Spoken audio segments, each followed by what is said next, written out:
విద్యాశాఖ ఆధ్వర్యంలో నడుస్తున్నటువంటి అర్బన్ రెసిడెన్షియల్ స్కూల్ అంటే బ్రిడ్జ్ స్కూల్ అంటాం దీన్ని.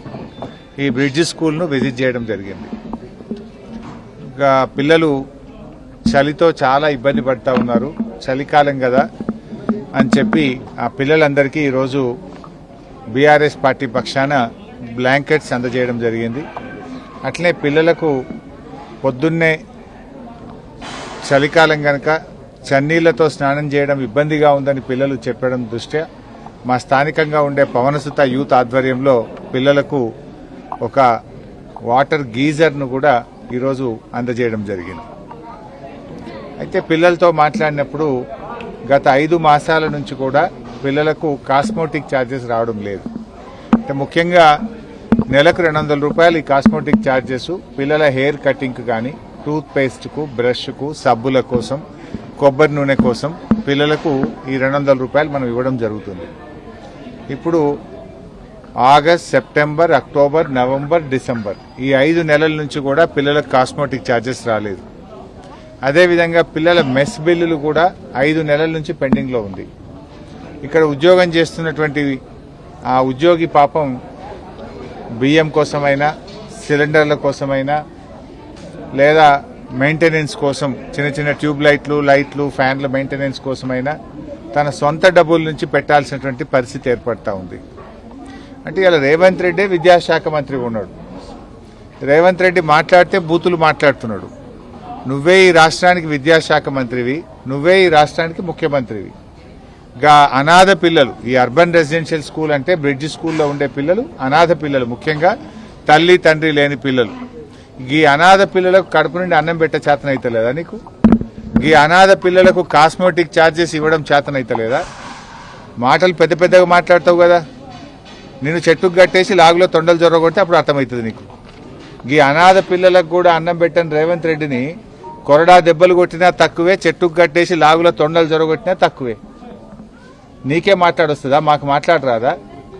నిన్న కేసీఆర్ గారు వచ్చి మన రాష్ట్రానికి నీళ్లలో అన్యాయం జరుగుతుందని, కేసీఆర్ గారు వచ్చి మహిళలకు మహాలక్ష్మి కింద 2500 ఇస్తా అన్నావు, ఇంకా ఎందుకు ఇవ్వలేదని, బాండ్ పేపర్ మీద రాసిచ్చి అవ్వాతాతలకు డిసెంబర్లోనే 4000 పెన్షన్ ఇస్తా అన్నావు.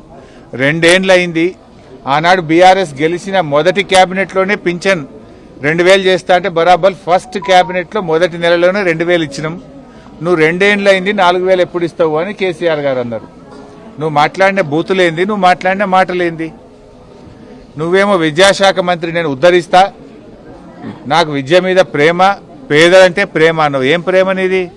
4 నెలలకెళ్ళి మెస్ బిల్ ఇవ్వకపోవడం, 4 నెలల నుంచి కటింగ్కో, కొబ్బరి నూనెకో కాస్మోటిక్ ఛార్జెస్ ఇవ్వకపోవడం, ఇదేనా పిల్లల మీద నీకున్న ప్రేమ? అంటే నీకు తొండాల లాగులు జొరగొట్టాడు ఎవరు లేడనా? నీ లాగులో టైం వస్తుంది బిడ్డ. నువ్వేదో బిర్రవీగుతున్నావు, అహంకారంతో కళ్ళు నెత్తికెక్కి మాట్లాడుతున్నావు. మళ్ళీ గెలుస్తా, 2/3 గెలుస్తా అని పెద్ద శపథాలు చేస్తున్నా అని మాట్లాడుతున్నావు. వెనకడ కూడా గిట్లే శపథం చేసినావు. కొడంగల్లో ఓడిపోతే రాజకీయ సన్యాసం తీసుకుంటా అన్నావు. పొల్లు ఒడగొట్లే నిన్ను కొడంగల్లో.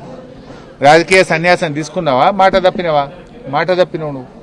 మాట తప్పుడు నీకు అలవాటు, పార్టీలు మారుడు నీకు అలవాటు, పదవులు కొనుక్కోవడం నీకు అలవాటు, కమిషన్లు కొట్టుడు నీకు అలవాటు, చిల్లర మాటలు మాట్లాడు నీకు అలవాటు. ఎందుకు ఈ పిచ్చి మాటలు మాట్లాడుతున్నావు? ఇలా పిల్లలకు ఓ బ్లాంకెట్ లేదు, వేడి నీళ్లు లేవు, కాస్మోటిక్ ఛార్జెస్ లేవు, 4 నెలలకెళ్ళి మెస్ బిల్లు లేదు.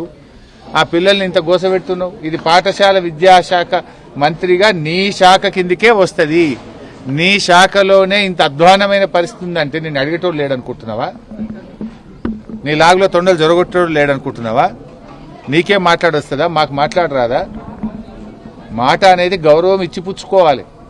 నువ్వు గౌరవం తప్పినప్పుడు, నువ్వు విలువలు లేకుండా మాట్లాడినప్పుడు ఎదుటి వాళ్ళు కూడా అదే పద్ధతిలో మాట్లాడవలసి వస్తుందనే విషయాన్ని గ్రహించి ఇప్పటికైనా తెలంగాణ తెచ్చిన పోరాట యోధుడు కేసీఆర్, తన ప్రాణాన్ని కూడా త్యాగం చేయడానికి సిద్ధపడ్డ నాయకుడు కేసీఆర్.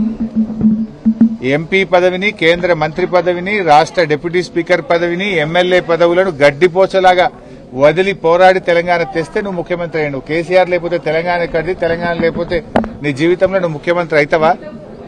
ఎందుకు ఆ పిచ్చి మాటలు మాట్లాడుతున్నావు? వయసులో నీకు తండ్రి లాంటి వాడు, తండ్రి లాంటి కేసీఆర్ గారిని, తెలంగాణ తెచ్చిన కేసీఆర్ గారిని అటువంటి మాటలు మాట్లాడొచ్చునా? నువ్వు ఏ సందర్భంగా ఏం మాట్లాడాలో కూడా తెలియదా నీకు? కేసీఆర్ గారు అడిగిన ప్రశ్నలేంది, నువ్వు మాట్లాడిన మాటలేంది? ఆయన బేసిక్ ఇష్యూస్, రాష్ట్రానికి సంబంధించినటువంటి అత్యంత ప్రధానమైనటువంటి సమస్యల్ని కేసీఆర్ గారు లేవనెత్తారు. వాటికి సమాధానం చెప్పు.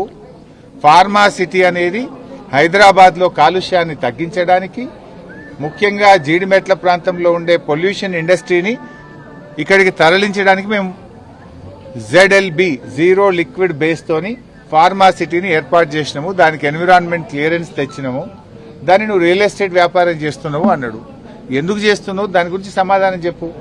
ఆనాడు నువ్వే కదా అడిగి పోయి ఈ ఫార్మా సిటీ వద్దు, రైతుల భూములు రైతులకు తిరిగిస్తా అని చెప్పినావు. నీది నోరా మోరా? ఈ రైతుల భూమి రైతులకు తిరిగన్నయ్యి. లేదు, కేసీఆర్ గారు ఆలోచన ప్రకారం ఫార్మా సిటీ అన్న పెట్టు. అది చెయ్యవు, ఇది చెయ్యవు, రియల్ ఎస్టేట్ వ్యాపారం చేస్తున్నావు. ఇలా తప్ప? మేము అడిగిన దాంట్లో, కేసీఆర్ గారు అడిగిన దాంట్లో తప్పున్నదా? ఫార్మా సిటీ పెట్టండి నిజం, రైతులకు భూములు వాపసు ఇయ్యండి నిజం, రియల్ ఎస్టేట్ వ్యాపారం చేస్తున్నది అంతకంటే నిజం. ఉన్న నిజాన్ని మాట్లాడితే ఈ చిల్లర మాటలు ఎందుకు మాట్లాడుతున్నావు?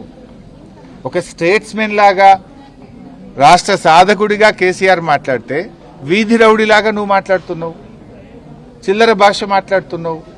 ప్రజలు నిన్ను ముఖ్యమంత్రిగా నీకు అవకాశం ఇచ్చింది ఈ చిల్లర మాటలు వినడానిక? చిల్లర మాటలు కాదు కదా, ఈ బడి పిల్లలకు బుక్కడి అన్నం పెట్టే తెలియలేదు నీకు? ఎప్పుడన్నా నువ్వు బడికి పోయి పిల్లలతో మాట్లాడితే కదా. ఇప్పుడు నేను ఈ పిల్లలు అనాథ పిల్లలు.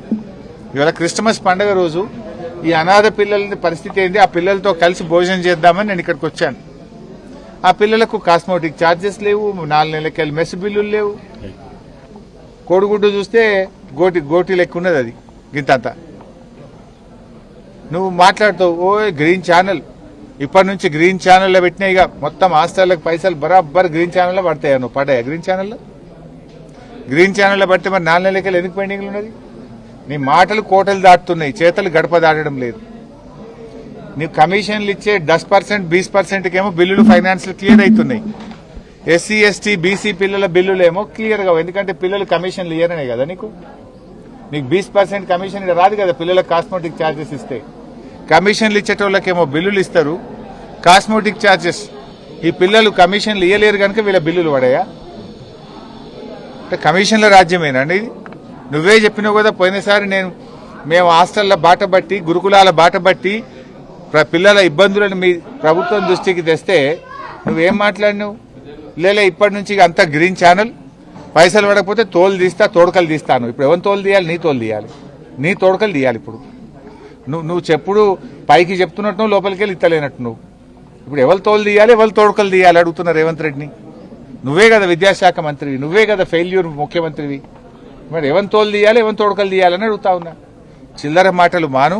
ఇప్పటికైనా SC, ST, BC హాస్టళ్లు, గురుకుల పాఠశాలలు, కస్తూర్బా స్కూల్స్, పెండింగ్ మెస్ బిల్లులు, కాస్మోటిక్ ఛార్జెస్ తక్షణమే విడుదల చేయాలని డిమాండ్ చేస్తున్నాం.